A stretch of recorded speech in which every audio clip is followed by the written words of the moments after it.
आता बातमी तुळजाभवानी देवस्थान संदर्भातील। महाराष्ट्राची कुलस्वामिनी आई तुळजाभवानीच्या खजिन्यात गेल्या 2 वर्षात मोठी भर पडली आहे।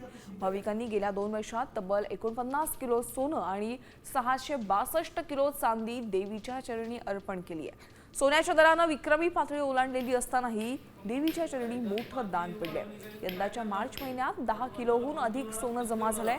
मंदिराचा एकूण सुवर्ण साठा आता 253 किलोच्या पार गेलाय। दरम्यान मंदिर आता श्रीमंत श्रेणीमध्ये सरकू लागले। तुळजाभवानीच्या दानपेटीमध्ये 2010 साली केवळ 46 ग्रॅम सोनं होतं आणि 512 ग्रॅम चांदी।